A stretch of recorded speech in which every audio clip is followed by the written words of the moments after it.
Père Fabio, comment laisser une révolte qui existe en moi? Il y a près de 3 ans, j'ai perdu mon fils et mon mari ensemble à l'intérieur de ma maison lors d'une tentative de vol. Comment pardonner à une personne qui a pu détruire toute notre famille? Aide-moi. Que dois-je faire pour obtenir cette révolte dans ma poitrine? Tout d'abord, notre profond respect pour cette douleur que nous ne pouvons même pas évaluer. Vous nous dites, nous essayons de nous rapprocher de votre sentiment. Mais c'est une limite. Ma fille, la première étape pour que nous puissions pardonner une situation, car c'est plus qu'une personne, vous n'avez pas l'illusion dont vous avez besoin pour pardonner uniquement le voleur. Non, il existe de nombreux facteurs qui doivent être pardonnés. Et que pardonne?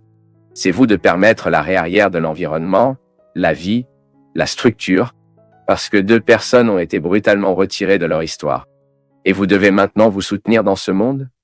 Vous devez gérer la vie sans avoir ces 2 personnes si essentielles à vous. Réactez votre cœur. Tout d'abord, avant de pardonner à qui que ce soit, vous devez pardonner la vie.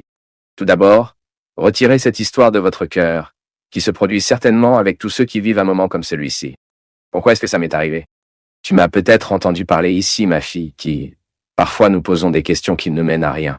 Mais nous insistons pour les faire, ce qui est une façon dont nous devons crier notre défi. Nous pensons que c'est un défi qui...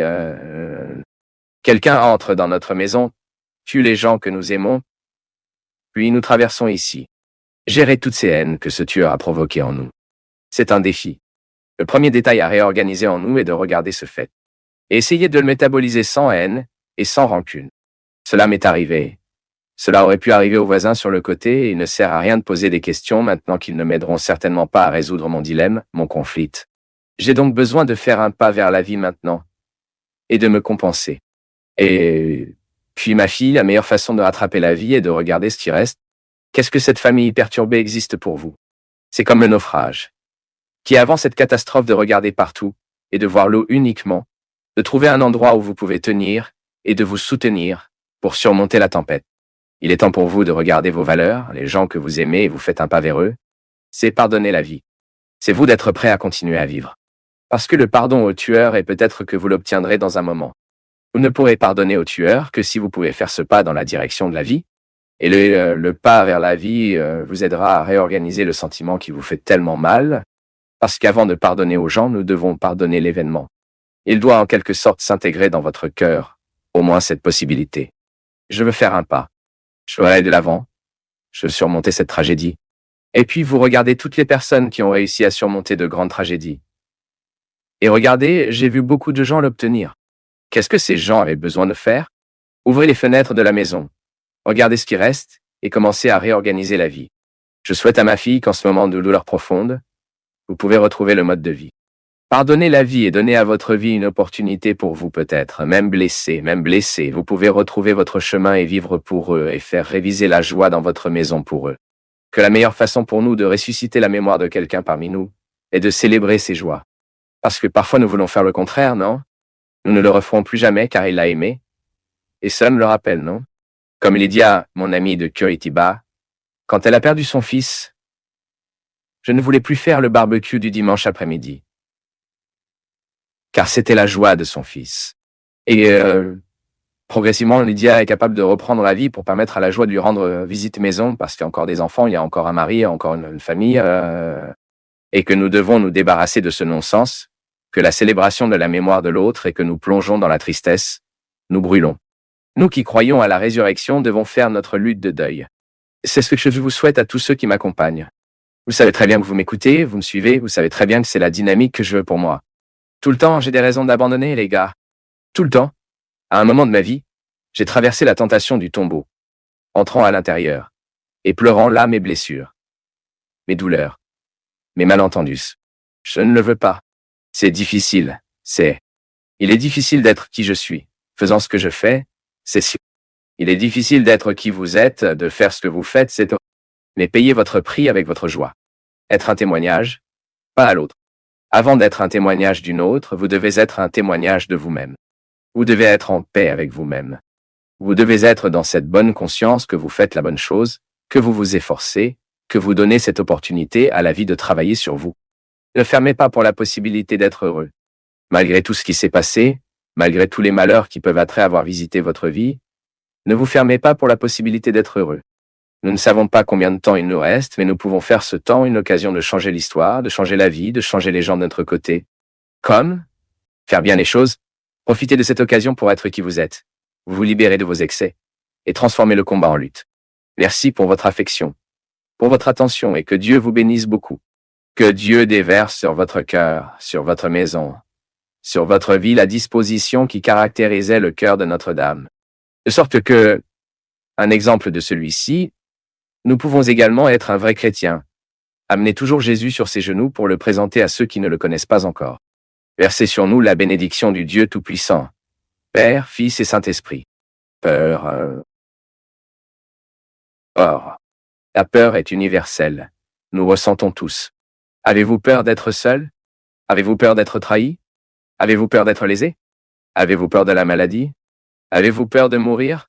Avez-vous peur de vieillir? Avez-vous peur de ne pas avoir de sécurité? Vous en faites l'expérience dans votre chair. Vous vous sentez dans votre âme lorsque la douleur s'affronte en vous. Et vous devez crier pour quelqu'un parce que vous ne gérez pas la vie seule. La vie n'est pas supportable, et que vous devez regarder autour de vous et vous devez découvrir quelqu'un annonçant que la force de Dieu est disponible, que nous ne sommes pas nés pour l'échec. Être heureux est urgent. Et vous pouvez être sûr que dans la paresse, vous n'y arrivez pas, vous avez besoin d'engagement, mon peuple. La peur commence à diminuer le moment où nous regardons dans les yeux. Si vous êtes perdu dans la foule, ce qui vous fait le plus peur, c'est que vous ne jetez pas de l'eau que vous réparez le vôtre. La psychologie nous enseigne que lorsque nous regardons de la bonne manière, la croyance en nous-mêmes grandit en nous. Le look est le lieu de notre sécurité. Au moment de notre peur, si nous n'avons pas quelqu'un qui nous aime à nos côtés, si nous n'avons pas un coup d'œil à nous installer, tout est plus lourd. Tout est plus difficile. Vous devez vous souvenir des moments où la vie était lourde pour vous. Et à ce moment-là, dans la nouvelle de cette mort, dans la nouvelle de cette tragédie, cet échec, ce que vous vouliez le plus était quelqu'un que vous pouviez mettre dans vos yeux. Si vous êtes soudainement lent et que vous avez peur, quelqu'un tient dans votre main et dit « Ne vous inquiétez pas, je serai à vos côtés. » Alors vous parlez, mais vous n'avez pas à y aller. Elle dit « Je dois y aller, mais j'ai décidé que je serai avec toi. » Avez-vous diminué la peur? Avez-vous passé votre temps? Vous avez-vous vu comme vous êtes?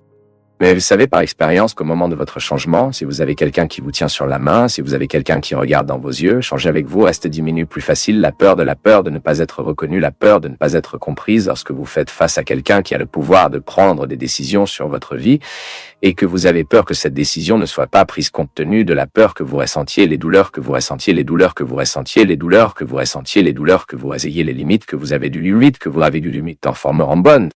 Nous n'obtenons pas le succès de la grâce si nous ne surmontons pas la chaîne de peur. Pourquoi cultiver des échecs? Investissez en vous. C'était de nouveau que vous avez été conçus. Et ça, les gars, je dis sans crainte de faire des erreurs. L'investissement personnel que vous faites au moment où vous ne vous habituez pas au pilier tordu que vous avez construit, que vous avez peur de détruire. Parce que vous pensez qu'il tombera. Lorsque vous vous habituez à être une maison, non. Non. Regardez le projet initial que Dieu a réalisé. Ce n'est rien que Dieu a conçu pour vous. Vos limites ne peuvent-elles pas être entravées pour que vous atteigniez la fin de cette construction? Ne pensez-il pas petit? L'âme, l'humilité doit nous rendre petits. Mais ne pouvons-nous pas être petits devant Dieu? Et ne réalise-t-il cette grandeur que par la puissance de l'humilité?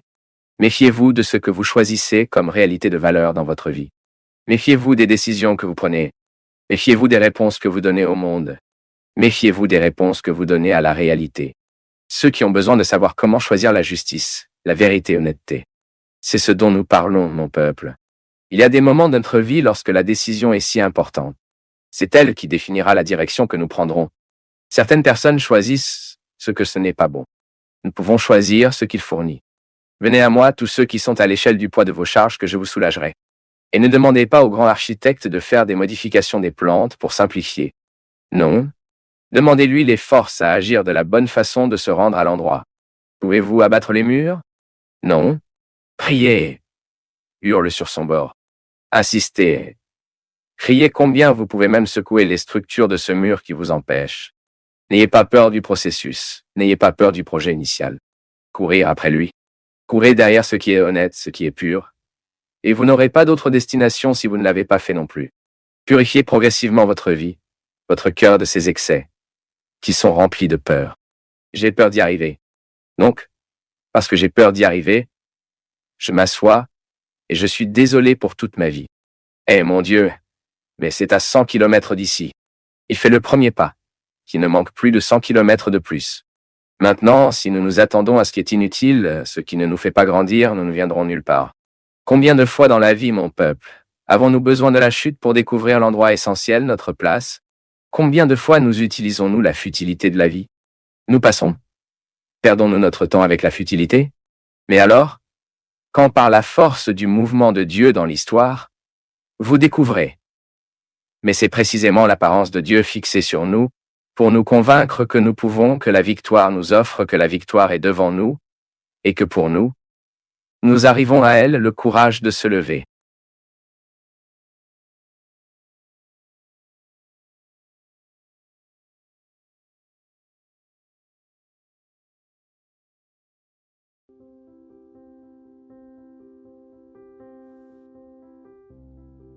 Avec ceux qui ne nous aiment pas. Nous devons mettre une graine de christianisme parmi nous que nous ne nous aimons pas. Traiter avec ceux que nous aimons, nous avons déjà appris un peu. Bien sûr, nous rencontrons toujours des difficultés, car il n'est pas facile de gérer ceux que nous aimons. Nous devons trouver le point d'équilibre entre non et oui. Combien nous permettons? Combien nous avons nié? Tellement que nous prenons. Combien nous devons laisser un peu insouciants pour voir si l'autre se réveille? C'est un apprentissage constant pour gérer ceux que nous aimons. Mais il est beaucoup plus facile de gérer ceux que nous aimons et pour qui nous sommes aimés. Le défi est pour moi. Le défi est pour vous. Car je dois également intérioriser cette loi. Je veux aussi retourner le mal avec le mal. Je ressens aussi le désir de crier le mot qui attaque celui qui m'a agressé. Mais si nous voulons observer la parole de Jésus, nous devrons briser le pouvoir de cette haine en nous. Merci pour l'opportunité de parler à votre cœur, d'établir cette réunion ici, pour moi si importante toujours, parce que je sais combien Dieu est responsable d'être ici, parce que chaque réunion génère des responsabilités, et précisément parce que je sais que la grande mission qui Dieu, moi que cela a donné, c'est communiquer votre amour. Cette semaine, je parlais à un grand ami à moi et nous en avons parlé. Combien l'expérience de l'amour est fondamentale dans la vie humaine pour notre propre base avec la personne. Pour que je travaille comme des gens, j'ai vraiment besoin d'amour tout le temps. L'amour vrai, je parle d'amour. Cet engagement qui nous a mis devant les autres, dans cet engagement à être un moyen de subsistance pour l'autre. Et c'est pourquoi la religion est si sage en nous enseignant que Dieu est l'amour. Parce que ce n'est qu'alors que nous pouvons avoir cette expérience humaine de Dieu. Toute l'expérience que nous faisons, autant que nous voulons qu'elle soit divine, elle passe toujours par notre chair. Toute l'expérience divine que je fais de Dieu est aussi humaine. Et comprendre l'amour de Dieu et l'amener dans nos vies, et précisément le mettre dans le contexte des significations les plus profondes que nous devons avoir pour que notre vie se produise, afin qu'elle puisse fonctionner.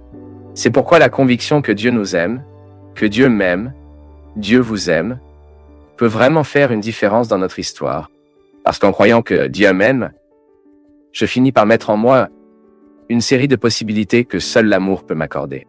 À partir du moment où quelqu'un m'aime, je me sens attaché à cet amour.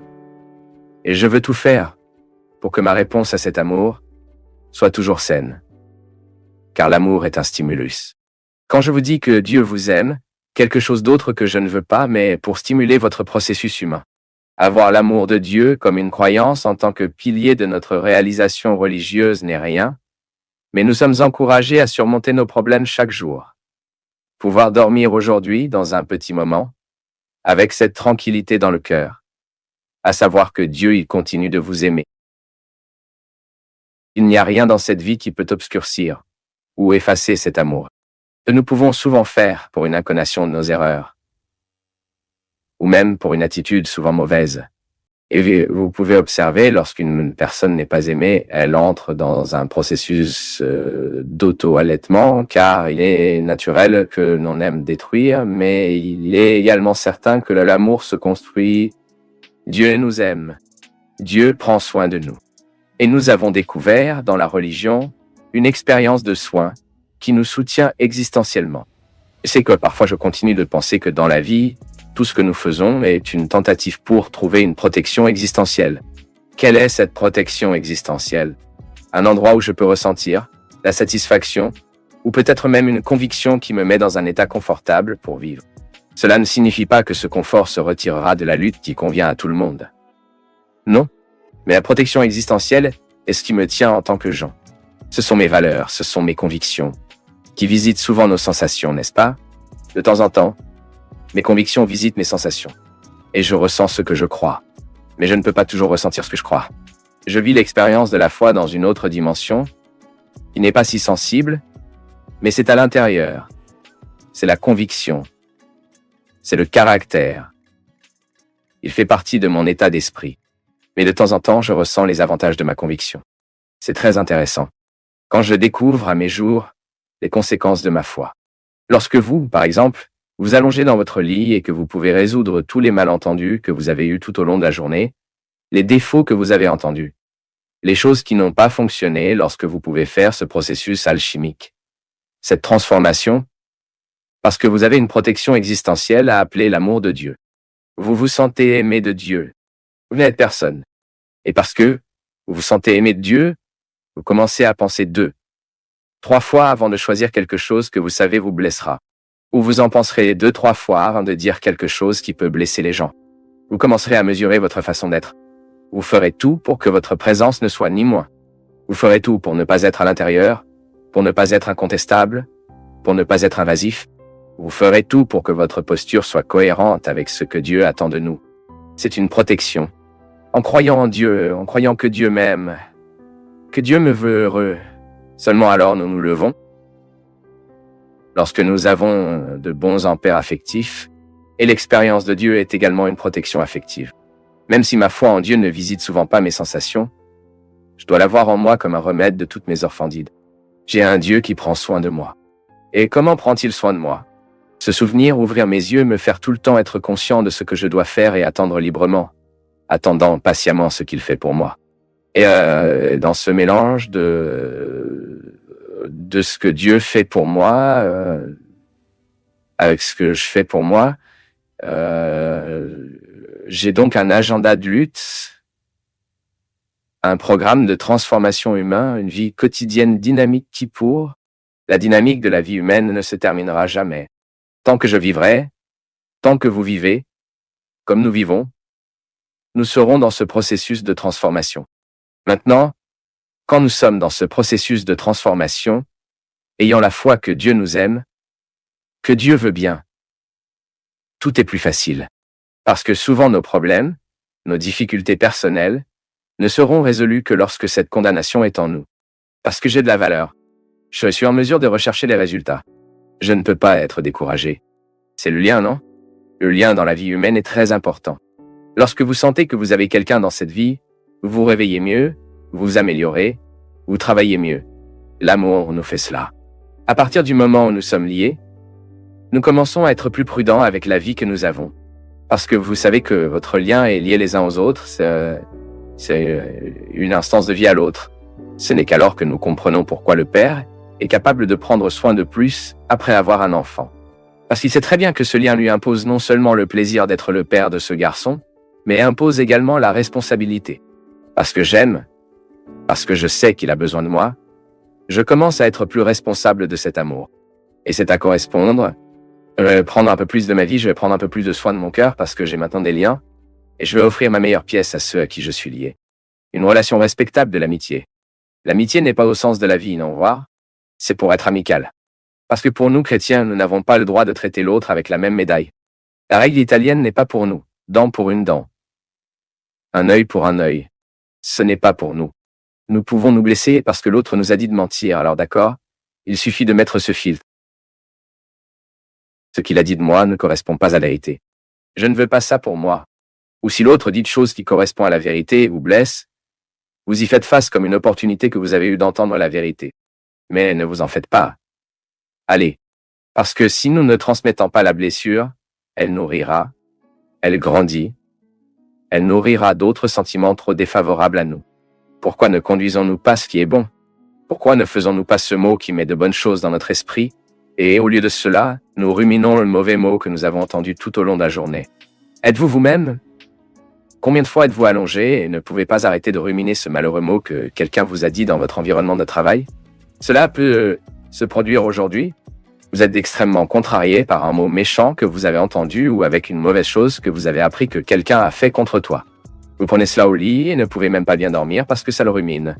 Ce putain de mot va et vient et ne partit pas. Tournez une maladie mentale en nous, car chaque fois que nous sommes inquiets, nous ne pouvons pas dormir. Car la haine est demeure. Nous tombons malades.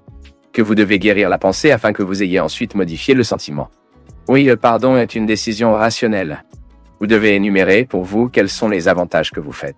Parce qu'avant d'atteindre l'autre, le pardon est un avantage que vous appliquez. C'est un droit que vous exercez de nettoyer votre esprit, dans votre cœur, de mettre cette personne au bon endroit. Si vous n'aimez que celui qui vous aime, quelle valeur cela a-t-il? Quelle valeur aimons-nous uniquement les gens qui nous aiment?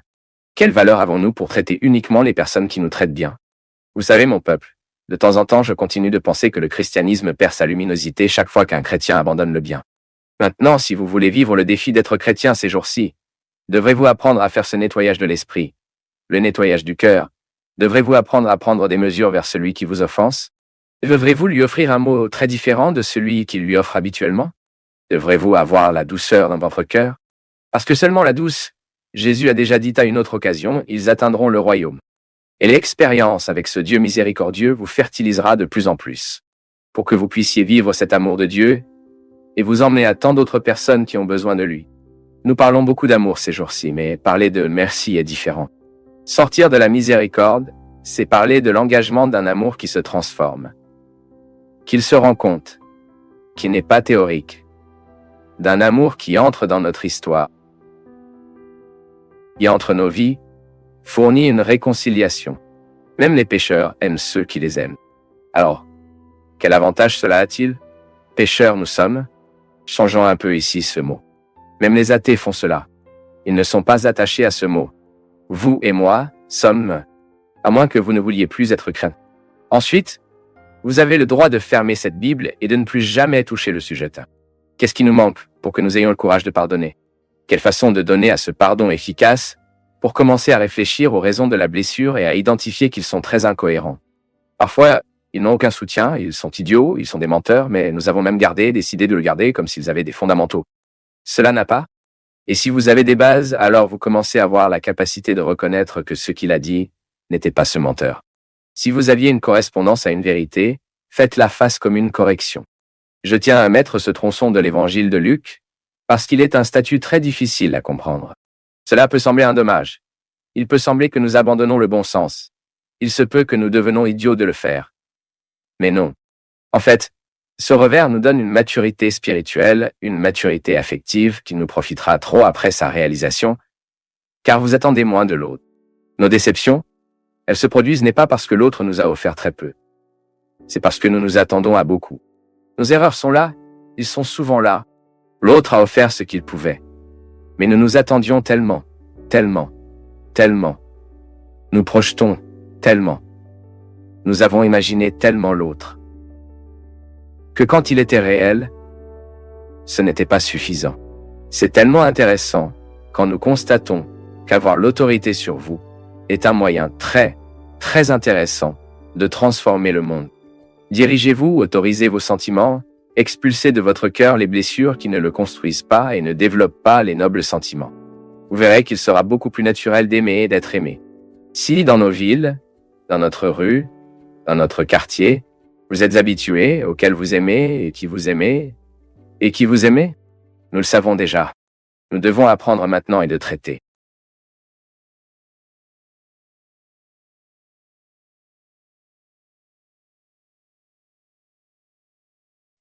Je tiens à te féliciter. Tu es allé jusqu'au bout d'une vidéo dense et sans raccourci. Cela demande de l'attention, de l'ouverture et du courage. Laisse en commentaire ta ville ou une phrase qui t'a touché. Et si tu penses que ce contenu peut aider quelqu'un, partage-le avec cette personne. Merci, une grande accolade et à bientôt.